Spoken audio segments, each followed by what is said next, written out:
Hello friends, நீங்கள் நம்ம என்ன பார்க்க போகிறோன்னா இந்த லாக்டவுனில் கார் எப்படி சேஃபாக வச்சுக்கிறது, சேஃபாக யூஸ் பண்ணுறது தான் பார்க்க போகிறோம். அண்ட் செகண்டரி திங் ஏசி எப்படி யூஸ் பண்ணுறது. என்னடா ஏசி யூஸ் பண்ணுறதுன்னு பார்த்தீங்கன்னா எல்லோரும் ஏசி யூஸ் பண்ணுறது. அது எப்படி சில பேருக்கு வந்து ஹெட்டேக் வருது, அந்த ஹெட்டேக் ரீசன் என்னது, அது எப்படி சொல்யூஷன் தான் பார்க்க போகிறோம். Lucid Nanba.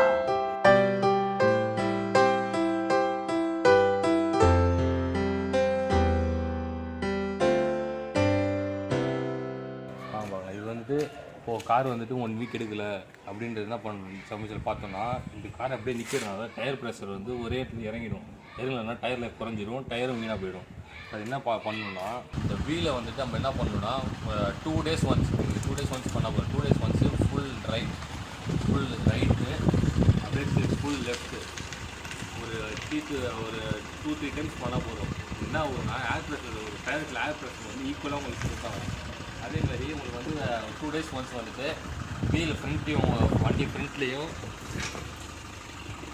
பேக்கும், ஃப்ரண்ட்டு பேக்கு ஒரு 2-3 டைம்ஸ் இது பண்ணால் போதும். இது என்ன இதுக்கு எதுக்கு சொல்கிறீங்கன்னா,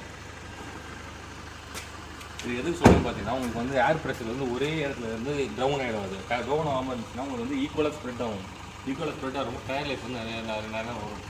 வண்டி வந்து இது வந்து ஒரு பார்க்கிங் ஸ்லாட் வச்சுக்கோங்க. இது எக்ஸாம்பிள் உங்களோட ஒரு பார்க்கிங் ஸ்லாட். இந்த பார்க்கிங் ஸ்லாட்டில் வண்டி 2 days ஒன்ஸ் வந்து வண்டியோட பார்க்கிங் பொசிஷன் வந்து மாற்றிட்டே இருக்கணும். இப்போ வண்டி வந்து இப்போ எக்ஸாம்பிள் இப்படி நிற்கிதுன்னா ஒரு 2 days கழிச்சு வண்டியை வந்து ஃப்ரண்ட் வந்து அன்சனி போடணும். ஏன் ஒன்று பார்த்தீங்கன்னா 2 days ஒன்ஸ்னா அடிக்கிற வெயிலுக்கு எலி வந்து கூலிங், வண்டி இன்ஜினுக்குள்ளே கூலிங் எடுத்து யூஸ் பண்ணுற மாதிரி கூலிங் இருக்கிறதுனால உள்ளே போய் கடிச்சிடும். உங்களுக்கு வயரிங் ப்ராப்ளம் வந்துச்சுன்னா இன்ஜின் லைட் எரியும்.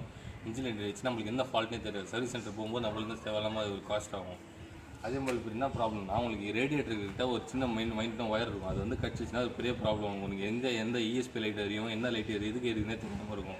ஸோ என்ன பண்ணணும்னா 2 days ஒன்ஸ் வந்து நம்ம இந்த காரோட பொசிஷன் இப்படி இங்கே இருந்துச்சுன்னா 2 days கழிச்சு அந்த சைடு நிப்பாட்டணும். மாற்றி நிப்பாட்டணும். உங்களுக்கு இந்த வெளி ப்ராப்ளம்லாம் இல்லாமல் இருக்கும்.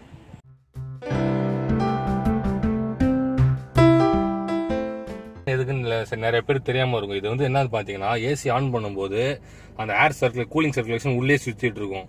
இது ஆஃப் பண்ணிட்டோன்னா இது வந்துட்டு வெளில போயிட்டு ஏர் உள்ளே வரும், வெளில இருந்த ஏர் உள்ளே வரும்.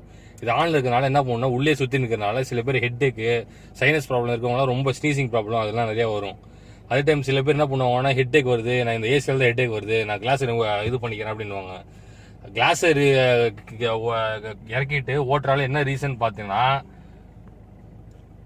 வெளில இருக்க அழுக்கு உள்ளே வரும். வண்டி நீட்டாக இருக்காது, உள்ளே இருக்க அழுக்கு அந்த ஸ்மெல்லாம் உள்ளே விட்டுருக்கும். அதனால் இது வந்து என்ன பண்ணணும்னா, நீங்கள் ஆஃப் பண்ணிட்டு ஓட்டினீங்கன்னா உங்களுக்கு வெளில இருந்த ஏரும் உள்ளே வரும். அதனால் உங்களுக்கு வந்து ஹெட்டேக்லாம் வராமல் இருக்க ரீசன் வந்து இது ஒன்று தான்.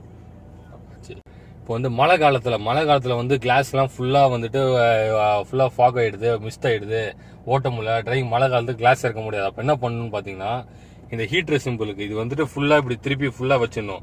ஃபுல்லாக இதுதான் எங்களுக்கு தெரியுமேடா, இதில் என்ன இருக்குது அப்படின்னு பார்த்தீங்கன்னா, இதில் என்ன பார்க்கணும்னா, ஃபுல்லாக வச்சுன்னா உள்ளே இருக்க ஹீட்டு இங்கெல்லாம் ஹீட் ஆகிடும். இங்கே ஹீட் ஆனப்போ உங்களால் உள்ளே உட்கார முடியாது. அந்த நேரம் பார்த்தீங்கன்னா இங்கே வந்து ஒரு ஸ்பேஸ் இருக்குது உங்கள் இடத்துல. இங்கே இடத்துல வந்து ஏசி வெண்ட் இருக்குது. இந்த இடத்துல பார்த்துட்டீங்கன்னா இங்கே மோட் இருக்குது பார்த்தீங்களா, எல்லா இதுலையும் வித் யூஸ்ன்னு இருக்கும் பாருங்க. வித் யூஸ் இந்த இது இப்படி திருப்பி வச்சுட்டீங்கன்னா இங்கே இருக்கிறது ஆன் ஆகிடும். இங்கே இருக்க ஆன் ஆகிறப்போ உங்களுக்கு வந்து அந்த சைடும் இது மட்டும் தான் ஆன் ஆகும். இந்த இது கிளாஸில் ஹீட் ஆனப்போ ஃபுல் ஏசி ஃபுல் கார் இதுவும் கவர் ஆனப்போ ஹீட்டு கவர் ஆனப்போ உங்களுக்கு வந்து கூலிங்கும் இதுவாக இருக்கும், ப்ளஸ் வந்து ஹீட்டிங் மிஸ்டும் குறைஞ்சிரும். இதுதான் மெயின் ட்ரிக்ஸ் இந்த இதில். இந்த இது யூஸ் பண்ண இது மெயினாக எப்போ யூஸ் பண்ணணும்னு பார்த்தீங்கன்னா, மழை காலத்தில் யூஸ் பண்ணணும். ஏன்னா இப்போ வந்துட்டு ஏசி ஆன் பண்ணிட்டு நம்ம வந்து இங்கே யூஸ் பண்ணணும்னு பார்த்தீங்கன்னா உங்களுக்கு மிஸ்ட் ஃபார்ம் ஆகிடும். உங்களுக்கு காமிக்கிறேன் பாருங்க. இப்போ வந்து நான் ஏசி கூலிங்கில் வச்சுட்டேன், இப்போ வந்து 3ல் வச்சுக்கிறேன். இப்போ வந்து இந்த இடத்துல மட்டும் தான் உங்களுக்கு ஏர் வருது, இந்த இடத்துல வராது, இந்த இடத்துல வருது. ஒரு 5 minutes கழிச்சு பார்த்தீங்கன்னா உங்களுக்கு தெரியும். அப்புறம் இப்போ ஹீட்டில் வச்சனால பார்த்தீங்கன்னா உங்களுக்கு வந்து மேலே மிஸ்ட்டு போயிடுச்சு பார்த்தீங்களா. இது வந்து நீங்கள் மழை காலத்தில் யூஸ் பண்ணிக்கலாம். நீங்கள் எதுக்கும் கிளாஸ் இறக்கணும் இது பண்ணணுன்ற அவசியமே கிடையாது. இப்போ நான் ஹீட்டில் வச்சுருக்கேன், ப்ளஸ் வித் யூஸ் வச்சுக்கிறேன். வித் யூஸ்னால இங்கே இருக்கிற வெண்ட் வந்து யூஸ் ஆகுது. ஸோ இப்போ இந்த மிஸ்ட்டு குறைஞ்சிச்சு. ஓகேங்களா. இப்போ நான் வந்து நார்மல் பேக் டு கூலிங் வச்சுக்கிறேன். பேக் டு கூலிங் வச்சுட்டு உங்களுக்கு வந்து நார்மல் இது வச்சுன்னா இங்கே ஃப்ளோ வர ஆரம்பிச்சிடும். அதான் இதுதான் ஒரு ஈஸி ஒரு சிம்பிள் டெக்ஸ். எப்படி மழை காலத்தில் ஏசி யூஸ் பண்ணிட்டு இது போகிறதுன்ற ஒரு சிம்பிள் டெக்ஸ். ஸோ இதான் ஃப்ரெண்ட்ஸ், ஒரு சின்ன 2 டிப்ஸ் கார் இந்த லாக்டவுன் எப்படி சேஃபாக வச்சுக்கிறதுன்றது. சேனலை சப்ஸ்கிரைப் பண்ணுங்கள், லைக் பண்ணுங்கள், ஷேர் பண்ணுங்கள், பெல் பட்டன் ப்ரெஸ் பண்ணுங்கள். Stay home, stay safe.